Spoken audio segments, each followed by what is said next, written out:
بسم الله الرحمن الرحيم بسم الله الرحمن الرحيم الحمد لله رب العالمين والصلاة والسلام على أشرف المرسلين ونشهد أن لا إله إلا الله ونشهد أن محمدا عبده ورسوله صلى الله عليه وسلم. أيها الإخوة والأخوات, السلام عليكم ورحمة الله وبركاته. Donc c'est avec plaisir qu'on reprend ces conférences et ces exposés débats du vendredi soir. Et donc le thème qu'on a choisi aujourd'hui, c'est les facteurs du renouveau, détachement et engagement. Alors notre situation aujourd'hui en tant que communauté musulmane fait que nous voyons bien que aujourd'hui la situation n'est pas des meilleures et que parfois on ressent le fait que nous ne sommes pas à la hauteur de nos devoirs, de notre engagement, de ce que nous devrions entreprendre pour faire en sorte que les choses changent. Par rapport à l'hostilité qu'il y a contre l'islam aujourd'hui, par rapport à ce climat islamophobe d'une part, mais aussi à travers le monde. Vous voyez bien que la communauté musulmane est agressée de toutes parts. Et donc il faut, pour un musulman, se poser des questions sur notre situation et nous avons besoin de perspectives. C'est le bon moment, après la pause estivale, il y a une reprise qui se fait. Et donc le thème, je pense qu'il est le bienvenu, les facteurs du renouveau, détachement et engagement. Alors bien entendu, quand on parle du détachement et de l'engagement, du renouveau, il y a trois facteurs essentiels qui sont nécessaires pour aller dans ce sens. D'abord, la sincérité. Rien ne peut se faire si, dans ce qu'entreprend le musulman, il agit en vue de Dieu, pour Allah, dans la recherche de l'agrément d'Allah, et s'il le fait vraiment de façon sincère, de façon entière, son but c'est d'obtenir cet agrément, son but c'est d'agir pour Allah. Par exemple, nous ce soir, nous sommes ici assis, qu'est-ce qui nous a conduit là, autour de cette thématique, avec une volonté de nous retrouver sur des questions qui sont essentielles? Il faut orienter toujours nos cœurs. Toujours nous poser ces questions, c'est le plus important. C'est d'ailleurs le plus essentiel dans le sens que l'intention est plus importante que l'action. On peut avoir une intention sincère, agir peu, et Allah accepte notre. On peut agir beaucoup, mais l'intention n'est pas là, et l'œuvre est rejetée. Donc cela signifie que le plus important, toute chose, c'est toujours de nous poser la question de savoir, mais pourquoi est-ce que nous entreprenons telle ou telle démarche? Pourquoi est-ce que je parle? Pourquoi est-ce que j'agis? Pourquoi est-ce que je fais telle ou telle chose? Et réveiller en moi cette conscience qui me fait comprendre que je dois agir pour Allah, dans un lien vivant avec le Créateur. Donc l'intention, bien entendu, elle repose entièrement sur le tawhid, le fait de considérer que j'agis en vue d'Allah seul. Et puis, la deuxième chose, c'est le savoir. Le savoir est nécessaire. Il y a une nécessité de connaître en toute chose. D'abord, le but essentiel de notre vie, c'est d'adorer Allah. Adorer Allah subhanahu wa ta'ala, je n'ai créé les djinns et les hommes que pour qu'ils m'adorent. Eh bien, cela, c'est le but essentiel de l'existence. Il n'y a pas d'adoration sans amour. Il faut aimer Allah de tout notre cœur. C'est ça, l'adoration en fait. Essentiellement, c'est l'amour d'Allah. Et il ne peut pas y avoir d'amour sans connaissance. Par exemple, j'aime un beau paysage parce que je peux le voir avec mes yeux, je peux le connaître. Eh bien, toute proportion gardée, j'aime Allah parce que je peux le voir avec mon cœur, je vois avec mon cœur les qualités divines, les noms divins. Je sais qu'il est plein de majesté, de grandeur, de beauté, de pouvoir, de connaissance. Et donc, plus je connais Allah à travers ses noms, à travers l'empreinte de sa création, plus je l'aime. Qui connaît Allah ne peut que l'aimer. Et plus il le connaît, plus il l'aime d'un amour qui devient de plus en plus ardent. Et le savoir est nécessaire même pour des choses qui sont très simples, comme par exemple le culte. Je veux prier, adorer Dieu par la prière. Je dois savoir comment faire mes ablutions. Je dois également connaître les règles de la prière, les éléments constitutifs obligatoires de la prière. Avant cela, les conditions de validité de la prière, comment obtenir el khushu', le recueillement dans la prière, tout cela fait partie des choses que je dois apprendre pour que ma prière soit valable. mais aussi par rapport au savoir mondain. Par exemple, si quelqu'un veut construire une belle maison harmonieusement constituée, il fait appel à un architecte qui est habile, qui connaît son domaine, et ainsi je peux mener à bien l'entreprise qui est la mienne. Et c'est ainsi dans tous les domaines du savoir, de la connaissance, de l'engagement humain. Le savoir est important. Puis, troisièmement, après l'intention et le savoir, il y a l'action sur le terrain.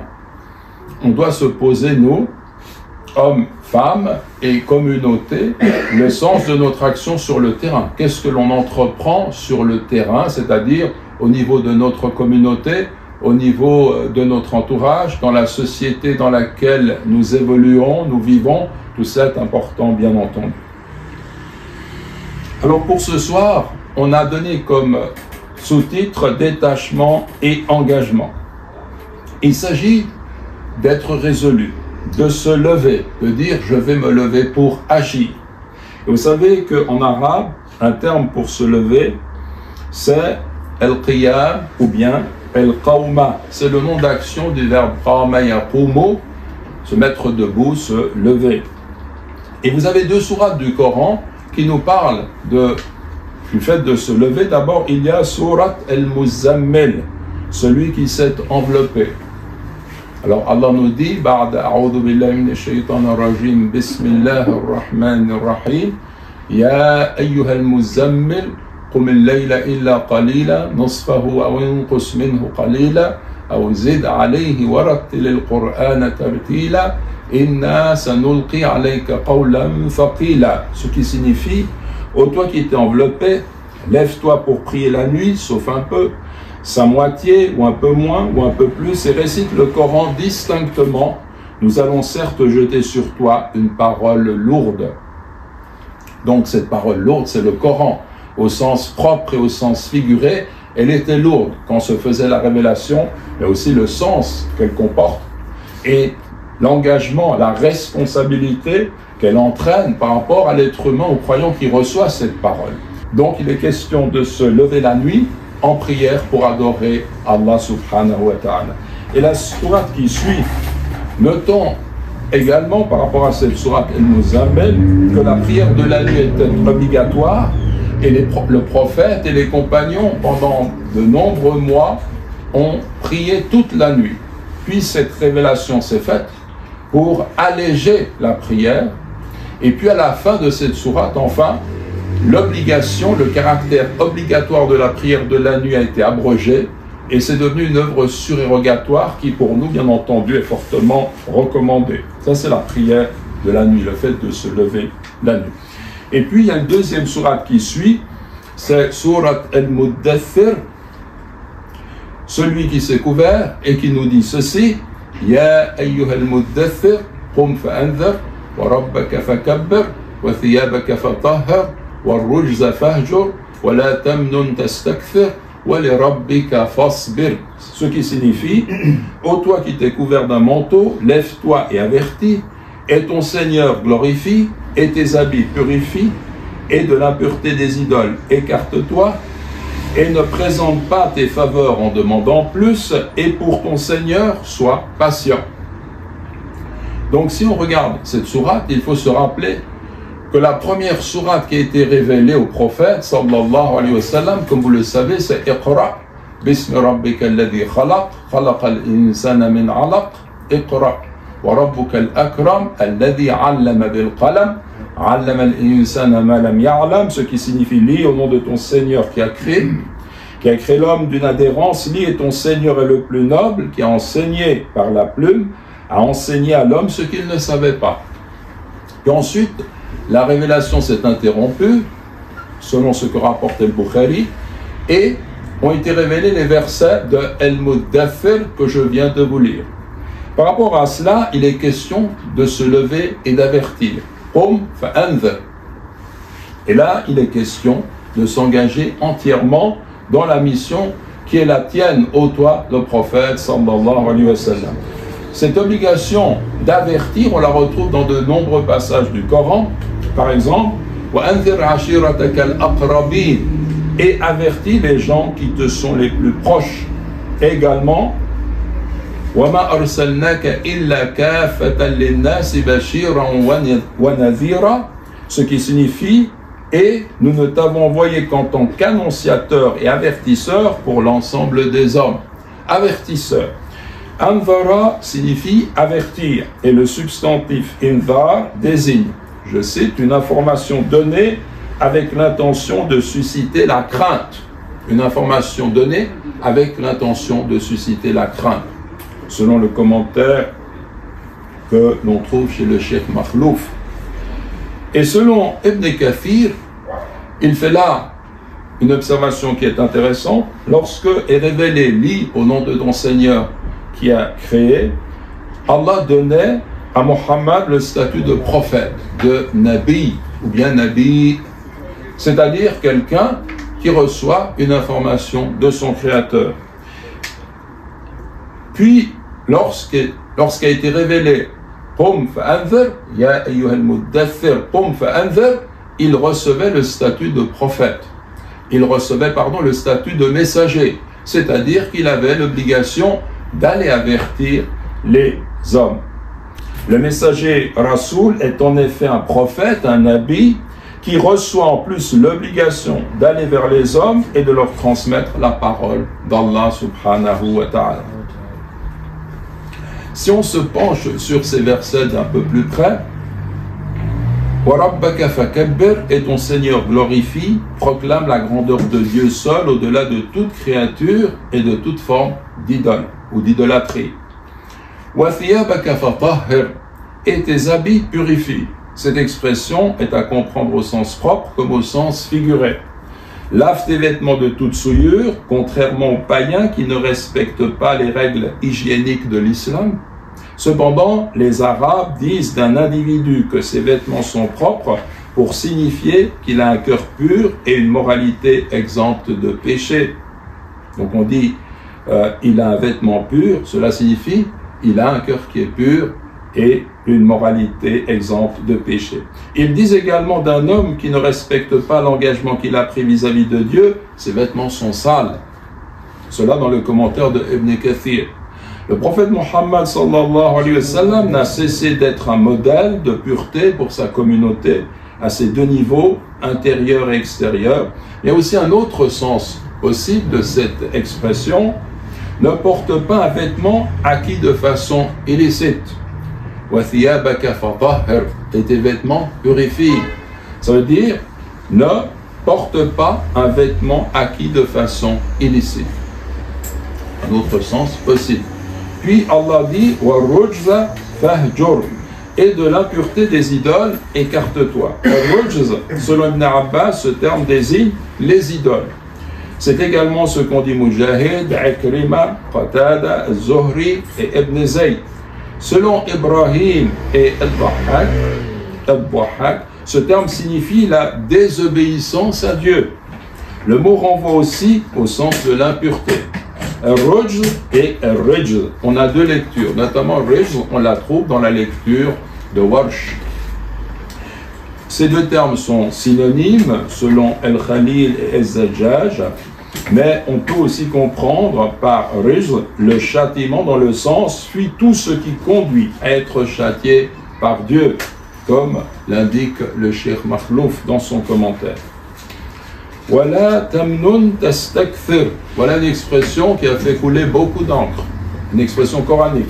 Et ne présente pas tes faveurs en demandant plus. Qu'est-ce que ça veut dire? Et ne demande pas et ne présente pas tes faveurs en demandant plus. Selon Ibn Abbas, ne donne pas quelque chose en attendant de recevoir davantage. Selon Al-Hassan al-Basri, ne fais pas valoir tes bonnes actions devant ton Seigneur en considérant que tu as fait beaucoup. Selon Mujahid, l'expression la tamnun du verbe manna signifie ne faiblis pas, dans le sens ne montre aucune faiblesse quand il s'agit d'augmenter tes actions de bien. Mais le sens premier est le plus évident qui correspond à notre interprétation et ne présente pas tes faveurs en demandant plus. Et pour ton Seigneur, sois patient. Vous voyez, cette seule expression, elle nous ramène à ce que nous avons dit tout à l'heure, et pour ton Seigneur. Donc c'est l'intention, tu agis pour ton Seigneur.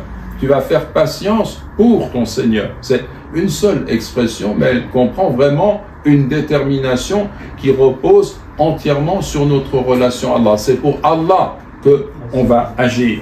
Et pour ton Seigneur, sois patient. Fasbir.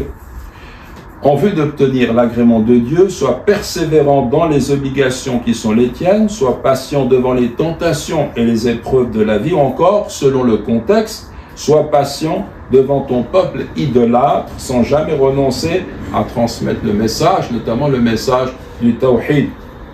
Donc, en d'autres termes, l'engagement réclame de la patience. Alors, on tire des enseignements de cette sourate. La sourate précédente invitait le prophète et sa communauté, sallallahu alayhi wa sallam, à se lever la nuit pour prier. Celle-ci invite le prophète à se lever pour avertir les hommes. Donc nous, il s'agit pour nous de nous lever. On n'est pas là juste pour faire un commentaire théorique. Il s'agit pour nous de nous lever. Deux actions qui indiquent le modèle à suivre pour tous ceux qui s'engagent résolument sur le chemin de la foi et de la transmission du message divin, veiller face au Créateur suprême et agir en faveur des hommes. Autre enseignement, le sérieux caractérise le croyant. Il s'engage avec résolution et ne connaît pas la paresse. Il refuse de mener une existence dérisoire dont le seul objectif est la possession et la recherche des plaisirs. C'est pas ça le sens de la vie. Le sens de la vie est beaucoup plus important que cela. C'est de vivre pour Allah, de s'engager pour Allah subhanahu wa ta'ala, d'aimer Allah de tout notre cœur et d'appeler les autres, nos semblables, à cet amour. Troisième enseignement, le croyant authentique cherche à se débarrasser de toutes les formes de souillure, qu'elle relève de l'hygiène vestimentaire, de la vie intérieure, du comportement moral ou de l'idolâtrie. Et enfin, quatrièmement, la sincérité dans l'acte entrepris en vue d'obtenir l'agrément de Dieu suppose une modestie réelle et un désintéressement complet. L'islam nous conduit ainsi à nous interroger sur le sens de nos bonnes actions et à adopter les plus hautes qualités morales. Donc vous voyez bien à travers ce qui a été dit ici, qu'il s'agit de nous lever dans le sens du détachement. Quand on prie la nuit, on se détache de l'univers matériel. On s'écarte de tout ce qui nous lie à la vie active pour nous retrouver seulement devant notre Créateur. Et puis de nous lever dans l'engagement, au niveau de l'engagement, dans la vie de tous les jours, au niveau de la communauté, pour le bien des autres. Et donc, il s'agit de réfléchir également là. Qu'a fait notre prophète, sallallahu alayhi wa sallam? Qu'ont fait nos compagnons? Eh bien, ils ont réalisé ces deux choses. Ils se sont retirés, ils ont prié, et ils n'ont jamais cessé de prier la nuit. Et avec cela, ils se sont engagés le jour complètement pour servir cette noble cause, la plus noble des causes, qui est celle qui consiste à appeler nos semblables à se soumettre à Allah, à adorer Allah subhanahu wa ta'ala. Et donc, cela correspond aussi, cette qualité qu'on peut ramener aussi à Zuhd, le détachement, eh bien, à la vie même de notre messager, sallallahu alayhi wa sallam. Qu'est-ce qu'il a fait au départ? Il s'est retiré dans la grotte de Hira et il s'est constamment, pendant des mois et des mois, tourné vers son Créateur, interrogé le ciel. Il s'est retiré de toutes choses. Et ensuite, quand il est revenu vers les hommes, par ordre de son Créateur, eh bien, il a changé complètement, non seulement sa cité, non seulement son pays, non seulement le monde musulman, mais le monde entier. Le prophète Mohammed sallallahu alayhi wa sallam est celui parmi les hommes qui a le plus d'influence sur le plan mondial à l'heure actuelle, jusqu'à nos jours. Mais d'abord, c'était une retraite, un détachement, puis un engagement. Et quand on dit un engagement, ça ne veut pas dire qu'on va abandonner le détachement, pas du tout. On reste détaché et engagé en même temps. D'ailleurs, quand on réfléchit, les éléments du culte, les 5 piliers de l'islam nous appellent à cela. Quand nous disons La ilaha illallah, il y a une négation, on s'écarte de tout ce qui n'est pas Allah pour n'adorer que ce qui est Allah. Donc on s'écarte, on se détache de tout ce qui n'est pas Dieu pour proclamer l'unicité d'Allah subhanahu wa ta'ala. Lorsque nous faisons la prière, il nous est demandé de nous retirer de la vie active pour nous ressourcer dans la spiritualité et dans le rapport à Dieu, un rapport d'adoration. Lorsque nous donnons la zakat, eh bien, il faut se priver d'une partie de nos biens, aller contre notre attachement aux biens matériels, c'est une forme de détachement. Pour le jeûne, c'est absolument évident. Quand la personne jeûne, eh bien, elle se détache de ce qui lui est très cher, la nourriture, la consommation, les plaisirs de la vie, et elle s'oriente entièrement par ce détachement matériel vers l'adoration d'Allah, avec la prière de la nuit qui l'accompagne, le tarawih. Et pour ce qui est du hajj, bien entendu, la personne va laisser son confort, son bien-être matériel, elle va se déplacer, elle va vivre des journées où il faudra exprimer une forme de dénuement, notamment par le vêtement que portent les pèlerins, et tout cela va dans le sens justement de nous sortir de notre attrait excessif à notre vie, à notre vie matérielle, à notre confort, pour nous dire, c'est pas pour cela que Dieu nous a créés. Dieu il nous a créés pour son adoration, pour tendre vers lui de tout notre cœur. Le reste n'est qu'un moyen. Très bien.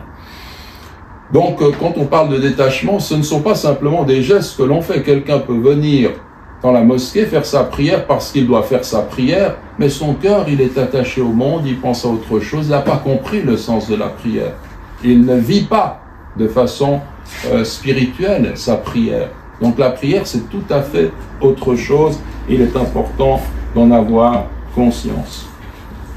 En fait, comment est-ce que les compagnons qui ont suivi notre prophète, radiallahu anhum, wa sallallahu alayhi wa sallam, min qabl wa min ba'd, eh bien, comment est-ce que les compagnons ont pu vivre ce détachement? Il y a une règle qui est importante, parce que c'est cela, le principe qui va permettre l'engagement. Il y a un éveil de la conscience. Avant tout, l'islam est une forme d'éveil. Ce qu'est l'islam, c'est que son message va éveiller notre conscience dans le sens de la vérité, de la réalité des choses. Alors, il y a une prise de conscience de la réalité matérielle de ce bas monde qui s'impose. Et dans le Coran, on trouve énormément de passages qui nous invitent à considérer ce qu'est la réalité de cette vie. Qu'est-ce que cette vie? Et la vie de ce bas monde n'est que jouissance trompeuse. وَاضْرِبْ لَهُمْ مَثَلَ الْحَيَاةِ الدُّنْيَا كَمَاءٍ أَنْزَلْنَاهُ مِنَ السَّمَاءِ فَاخْتَلَطَ بِهِ نَبَاتُ الْأَرْضِ فَأَصْبَحَ هَشِيمًا تَذْرُوهُ الرِّيَاحُ وَكَانَ اللَّهُ عَلَى كُلِّ شَيْءٍ مُقْتَدِرًا. Ce qui signifie, et frappe-leur, donne-leur en exemple la vie de ce bas monde qui est comme une eau que nous faisons descendre du ciel et à laquelle se mêle la végétation de la terre. Et voilà qu'elle est telle une herbe desséchée que le vent emporte, et Allah se donne pouvoir sur toute chose. Donc vous voyez cette image qu'on va retrouver dans d'autres passages du Coran. On a une végétation luxuriante, très belle. L'eau est descendue. On voit vraiment cette magnifique beauté de tout ce que peut présenter la végétation, mais ce n'est rien. Il suffit que, avec le temps, eh bien, cette herbe se dessèche et elle est emportée par le vent. Donc, ce que le Coran nous donne, et il y a d'autres passages qui vont toujours dans le sens de nous dire, mais cette vie, c'est peu de choses en réalité. Cette vie, elle se caractérise par son caractère éphémère et trompeur. Éphémère, ça passe très vite, et trompeur. Et donc, on a des versets qui vont dans ce sens, et on a aussi beaucoup de hadiths qui nous montrent que notre prophète, sallallahu alayhi wa sallam, n'a eu de cesse de nous prévenir, de nous dire attention, ne vous laissez pas prendre dans le piège de la vie. Alors vous avez des hadiths. L'un d'entre eux nous dit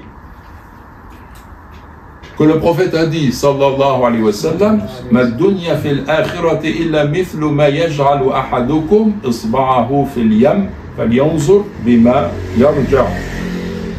Ce qui signifie, ce bas monde, par rapport à la vie dernière, n'est comparable qu'au geste que fait celui qui introduit son doigt dans l'eau de la mer, qu'il considère ce qu'il en retire. Al-Bukhari et Muslim. Donc, voyez ce geste. Tu as la mer devant toi, la mer immense. Tu plonges ton doigt dans l'eau de la mer, tu le retires. qu'est-ce qui reste sur ton doigt? Il est un peu mouillé, peut-être une goutte. Ça, c'est la vie de ce bas monde. La mer, c'est l'au-delà. Et une image qui est très très forte et que notre prophète nous donne afin que nous puissions réfléchir. Et dunya sijnul mu'min wa jannatul kafir. Ce bas monde est la prison du croyant et le paradis du négateur, rapporté par Muslim. On a également d'autres hadiths. Ala inna ad-dunya mal'una, mal'unun ma fiha illa dhikrallah wa ma wala wa aliman aw muta'allima, rapporté par At-Tirmidhi. Et le hadith est authentique. Et cela signifie, Abu Huraira a dit, entre autres, j'ai entendu le messager de Dieu dire, certes ce bas monde est maudit, maudit tout ce qu'il contient, à l'exception de l'évocation de Dieu, exalté soit-il, et de ce qui rapproche de Dieu, de toute action de bien aimé de Dieu, et du savant ou de celui qui étudie. Donc quand il dit que le monde est maudit, il faut bien comprendre les choses. Ça ne veut pas dire que le monde que Dieu a créé est maudit en soi. Il est maudit lorsque l'être humain oriente sa passion, sa volonté vers le bien matériel seulement, et que ce monde devient un obstacle au niveau spirituel, devient une barrière qui empêche l'homme d'évoluer, de comprendre le sens de sa vie. En ce sens, le monde est maudit. Mais autrement, le monde est béni. Si l'être humain comprend que c'est un chemin qui lui permet justement de s'élever spirituellement pour aller à Allah, nous disent nos savants. J'aimerais ici vous lire une lettre qu'a écrit Al-Hassan al-Basri, ce grand savant musulman. Une longue lettre qu'il a écrite à Omar ibn Abd al-Aziz, qui était calife, en le sermonnant. Je vais lire juste un extrait. Et il dit ceci: ce bas monde est un lieu de voyage et ce n'est pas un lieu de résidence. Dieu y a fait descendre Adam pour le punir. Sois donc sur tes gardes, ô commandeur des croyants. Les provisions que l'on peut tirer de ce bas monde en vue de l'au-delà consistent à s'en délester. Et la richesse que l'on en retire consiste à s'en détacher dans le dénuement. Ce bas monde humilie celui qui le considère et appauvrit celui qui en assemble les biens. Il est comparable à un poison qui dévore celui qui ne le reconnaît pas et qui entraîne sa mort. Garde-toi donc de cette demeure trompeuse et traîtresse à souhait. Fin de citation. Vous avez d'autres savants qui ont exprimé leur opinion sur ce bas monde, comme Malik ibn Dinar, qui a déclaré: craignez la grande magicienne, elle ensorcelle le cœur des savants. Il entendait par là ce bas monde. Ittaqu as-sahara fa innaha tasharu qulub al-ulama. Puis vous avez Yunus ibn Ubayd qui a comparé ce bas monde à un homme qui dort. Il voit en rêve des choses qu'il déteste et des choses qu'il aime, et alors qu'il est dans cet état, voilà qu'il se réveille. Donc ça, c'est une image qui est très très forte. Vous savez, on a tous fait un rêve ou un cauchemar. Un rêve où on voit par exemple qu'on possède quelque chose d'extraordinaire, un palais, une couronne avec des diamants. On est heureux dans le rêve, puis on se réveille. Il n'y a plus rien. Ou bien un rêve où l'on voit quelqu'un qui nous poursuit, qui va nous tuer. On est poursuivi par une bête féroce par exemple. On a peur, le cœur tremble, le corps, on transpire même, et puis on se réveille et il n'y a plus rien. Relativement à l'au-delà, cette vie est un rêve. Et ça, c'est une réalité. Mais ça ne veut pas dire que la vie est un rêve seulement. Allah a créé l'univers. Il y a un engagement à avoir qui est bien réel, un enjeu qui est important. Donc, on est dans la réalité aussi de la vie que Dieu a créée ici-bas. Mais en comparaison de l'au-delà, c'est comme un rêve. C'est pour ça qu'on a dit dans la sagesse, nas niyam, les gens dorment, quand ils meurent, ils se réveillent. Donc, il faut comprendre que la personne qui aujourd'hui vit dans cet univers matériel, et la seule perspective qui est la sienne, c'est d'amasser une fortune, c'est de compter ses sous, c'est de vivre pour vivre, il est dans l'état de quelqu'un qui est dans un rêve. Il va se réveiller bientôt. Donc ce n'est pas une posture qui est intelligente. C'est la posture de celui qui est rafel. El rafel, c'est celui qui est inconscient, négligent, qui ne voit pas la vérité, dont le cœur est absent, qui ne vit pas de la vraie vie. Par contre, celui qui a compris que eh bien, il faut donner ce que je vais donner, je vais le retrouver pour l'éternité. Je vais me sacrifier pour la cause qui est la cause qui permet d'aller dans le sens de porter le message de l'islam. Je vais tout donner pour cela, même s'il faut, au terme de mon parcours, mourir pour cela. Eh bien, il va aller jusqu'au bout. Celui-là a tout compris. Il investit pour ce qui est éternel auprès de son Créateur. Pourquoi est-ce que je vous parle de ça, de ce rapport au bas monde? C'est simplement pour vous dire que c'est ainsi que pendant la première période mécoise, le messager de Dieu et surtout la révélation ont insisté sur le fait de croire en Allah, le lien avec Allah, et de croire en l'au-delà. Nous aujourd'hui, quand on parle de la aqidah, on a l'aqidah, l'iman, c'est de croire en ceci, cela, et le jour dernier. Bon, je crois au jour dernier. Mais eux, ils n'ont pas cru les choses de façon théorique. Le prophète a mis dans leur cœur, sallallahu alayhi wa sallam, la conscience vivante que l'au-delà, c'est un pas de moi. Je vais bientôt mourir. Et il faut vivre dans cette perspective. Il a gravé cela dans leur cœur, à tel point qu'ils se sont engagés pour cela. Ils ne se sont pas perdus dans le piège de la vie. Donc, c'est pour cela que, à partir du moment où je me détache de la vie dans la perspective de l'au-delà, je vais m'engager davantage pour cette noble cause. Vous avez également Ibn Abbas qui donne une très belle image pour comprendre ce qu'est ce bas monde. Je vais vous le lire aussi. Il nous dit ceci: on viendra au jour de la résurrection avec ce bas monde sous l'image d'une vieille femme aux cheveux blancs et grisonnants au teint bleu, ses canines saillantes, de corpulence difforme et laide. Elle sera exposée aux créatures. On dira: reconnaissez-vous celle-ci? Les créatures s'exclameront: Dieu nous préserve de la connaître. On dira alors: celle-ci, c'est le bas monde pour lequel vous vous êtes disputés et pour lequel vous avez rompu vos liens de parenté et pour lequel vous vous êtes enviés et haïs les uns les autres et par lequel vous avez été séduits et trompés. Puis elle sera jetée dans la Géhenne, dans l'enfer. Elle dira: ô Seigneur, ou bien ô mon Seigneur, où sont ceux qui m'ont suivi et qui ont pris mon parti? On dira: faites qu'elle soit rejointe par ceux qui l'ont suivi et par ses partisans, donc en enfer. Donc cette image de la vieille dame, eh bien, d'autres l'ont vue en rêve. Elle était vieille, et cependant, malgré sa laideur, sa difformité, elle porte de très très beaux vêtements, des bijoux, comme peut faire une jeune femme. Et donc elle trompe ainsi les hommes.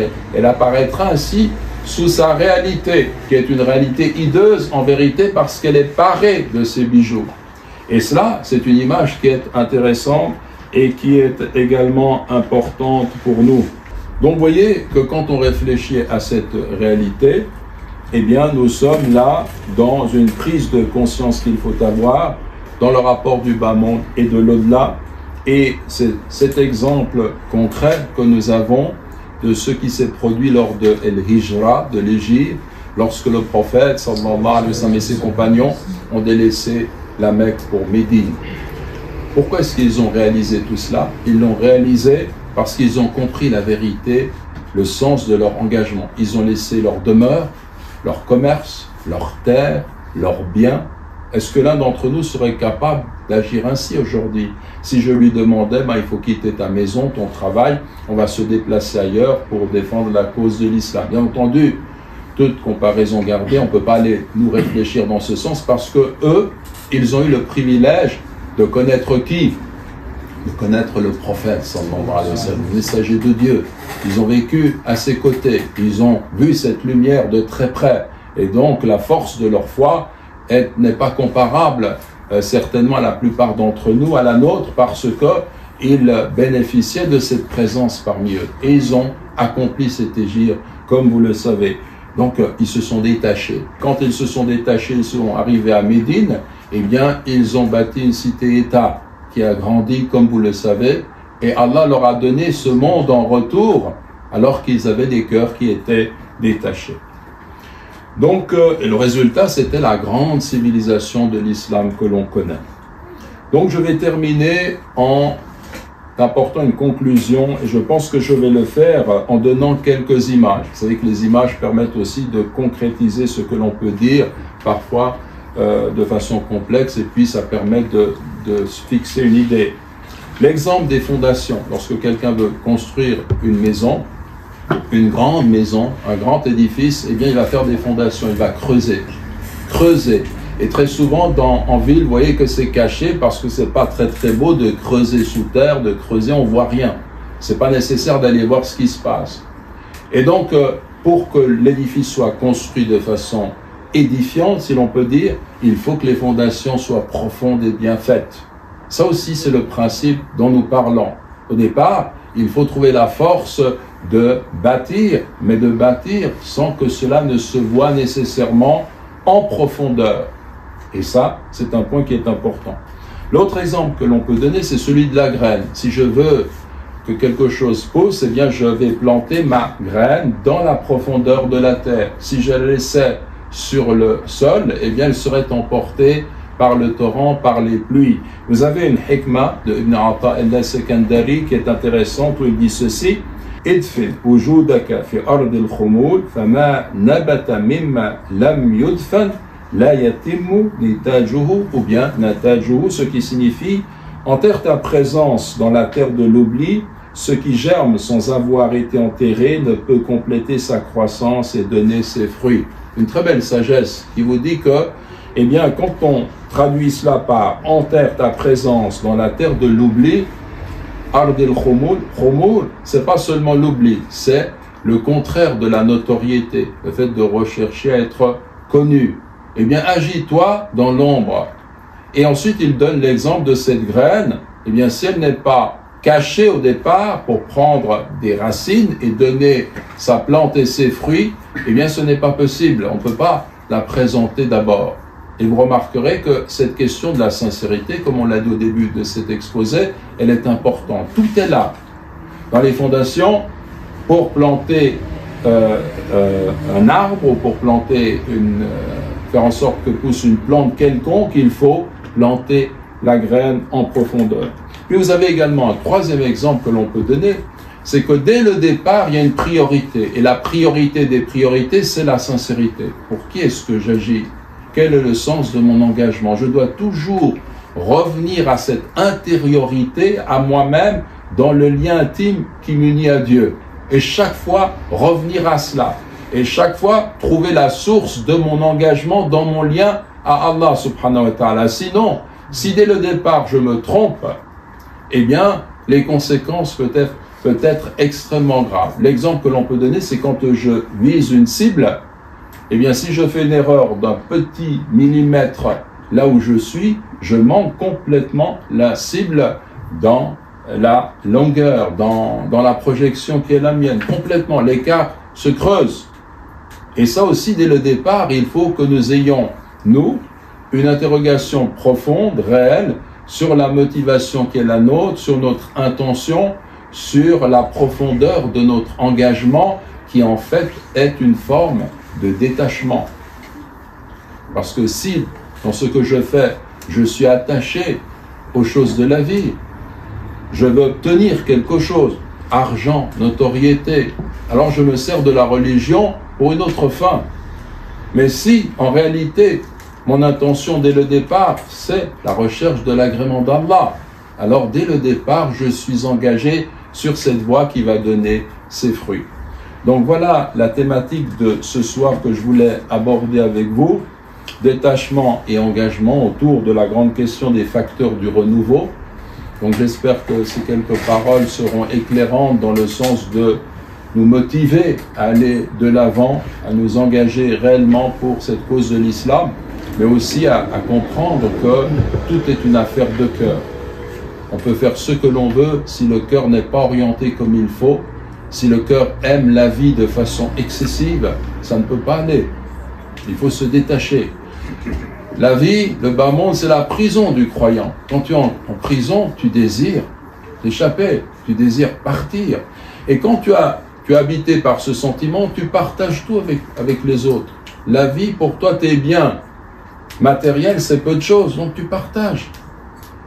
Tu vas pas te disputer avec les autres. Ça sert à rien de te disputer parce que quand on se dispute, c'est autour de la notoriété, du leadership, de l'argent, des biens terrestres, pour des possessions. Ça veut dire que tout ça vient de notre attachement à la vie. Mais quelqu'un qui est détaché, eh bien, il va pas tomber dans ce piège-là. Il va être léger.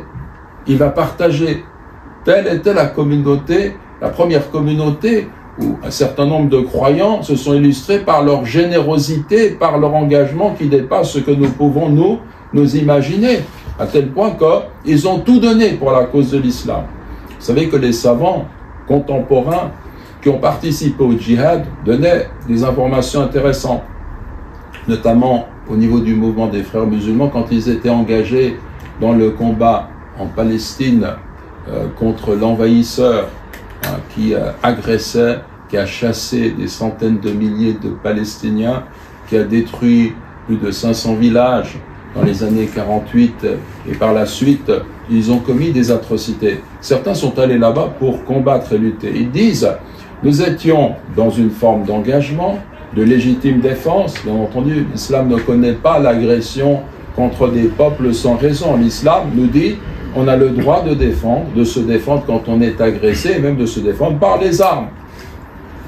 Eh bien, il disait, eh bien, quand on était ensemble et que on était dans le combat, dans la lutte, on voyait tout de suite, on ressentait tout de suite celui qui allait mourir en martyr. On le savait, on le devinait. Pourquoi est-ce qu'on le devinait? Parce que c'était celui qui parmi nous était souriant. Il était heureux. Il respirait la lumière. Il était au service de tous ceux qui étaient autour de lui. C'est fini, il va s'envoler, il va partir. Il a commencé à comprendre, à sentir cette réalité, cette éternité qui est là, il est aux portes. Il va sortir de la prison.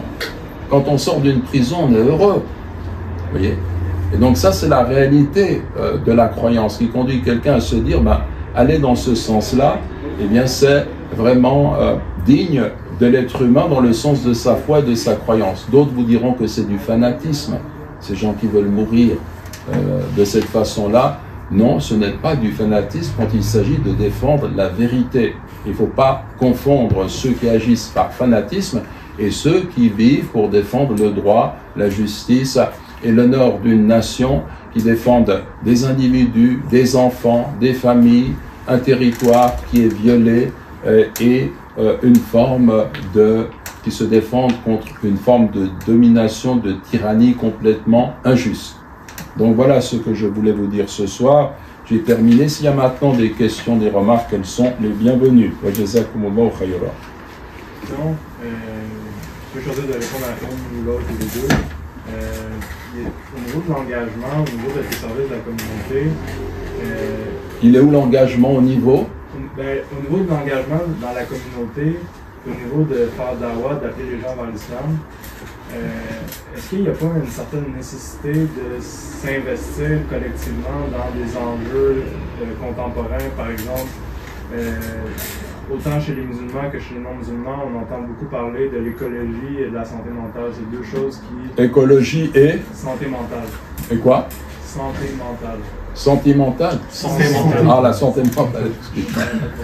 La santé mentale, oui. Ouais, donc, je me demandais, c'est quoi votre perspective sur ces enjeux-là? Qu'est-ce que la OMA peut faire pour peut-être à la fois s'impliquer à l'interne dans la communauté, mais aussi peut-être aller gagner des gens en présentant une nouvelle perspective sur ces enjeux-là? Oui, c'est une observation qui est intéressante que tu fais là, à savoir que nous devons nous engager de façon collective, nous devons réfléchir ensemble et penser ensemble. Ce n'est pas l'affaire d'une seule personne, en l'occurrence moi qui ai posé la question, de prendre des décisions, de te dire il faut aller dans tel ou tel sens. Normalement, c'est une communauté qui se constitue. Donc quand on parle des facteurs du renouveau, c'est une façon d'introduire un sujet pour que chacun d'entre nous prenne conscience du fait qu'il doit réfléchir à cela, se dire mais comment est-ce qu'on peut faire aujourd'hui dans la société dans laquelle on vit pour vivre l'islam, pour communiquer ce message? Quels sont les moyens de le faire? Comment est-ce qu'on peut nous engager? Qu'est-ce qui doit être fait? Alors, il y a des pistes quand on parle aujourd'hui du climat, de l'écologie, ou bien des questions de santé. Les musulmans ont beaucoup à dire sur ces thèmes-là, parce que l'islam nous a donné des pistes qui montrent qu'on doit respecter la nature, que c'est un dépôt qui nous est confié, que ce qui se passe aujourd'hui au niveau des industries dont l'exploitation fait qu'on ne se soucie pas de l'avenir de la terre et de l'avenir de nos ressources naturelles, tout ça doit être mis à jour et on doit apporter aussi les solutions qui relèvent de l'éthique musulmane. Dans tous ces domaines, il y a une réflexion à avoir, bien entendu. Mais en même temps, on peut se poser nous la question. Moi, je vous pose la question concrètement, c'est de nous dire, nous, on fait des réunions le mardi à 20h où on étudie le Coran, on se retrouve autour de la sagesse islamique. Parfois, je demande à ceux qui assistent, vous êtes tous invités à participer, c'est toutes les semaines, alors que l'exposé se fait tous les 2 mois avec un séminaire. Dans un mois, on aura un séminaire. On va commencer aussi, soit ce mois, soit le mois prochain, le dernier vendredi du mois, on va inviter un conférencier pour exposer un sujet. Donc, on va faire une série d'activités. Mais moi, je vous interpelle. Je vous dis, vous qui êtes présents, d'ailleurs, je vous remercie d'être venus ce soir, c'est qu'est-ce que l'on peut faire concrètement? Est-ce qu'on continue simplement à aller de l'avant chacun pour soi, ou bien est-ce qu'il y a une réflexion à avoir et se dire, mais il y a des choses à faire, effectivement. Est-ce qu'il y a d'autres remarques? Si ce n'est pas le cas, نختم بالدعاء إن شاء الله. بسم الله الرحمن الرحيم. الحمد لله رب العالمين والصلاة والسلام على أشرف المرسلين. اللهم لك الحمد حمدا دائما مع دوامك، ولك الحمد حمدا خالدا مع خلودك، ولك الحمد حمدا باقيا مع بقائك، ولك الحمد كما ينبغي لجلال وجهك وعظيم سلطانك. اللهم اغفر لنا ذنوبنا إنك أنت الغفور الرحيم، وارحمنا إنك أنت الرحمن الرحيم، وتب علينا إنك أنت التواب الرحيم. ظلمنا أنفسنا وإن لم تغفر لنا وترحمنا لنكونن من الخاسرين. اللهم إنا نسألك حبك وحب من يحبك والعمل الذي يبلغنا حبك. اللهم إنا نسألك الهدى والتقى والعفاف والغنى وفعل الخيرات وترك المنكرات وحب المساكين يا رب العالمين. اللهم ارحم إخواننا في كل أرض وفي المغرب وفي ليبيا يا رب العالمين. تقبل شهداءهم واغفر لهم ذنوبهم يا أكرم الأكرمين يا رب العالمين يا ذا الجلال والإكرام. ارحم والدينا والدينا يا ذا الجلال والإكرام. وصل اللهم على النبي محمد وعلى آله وصحبه وسلم تسليما كثيرا. سبحانك اللهم وبحمدك نشهد أن لا إله إلا أنت نستغفرك ونتوب إليك وجزاكم الله خيرا. السلام عليكم ورحمة الله وبركاته.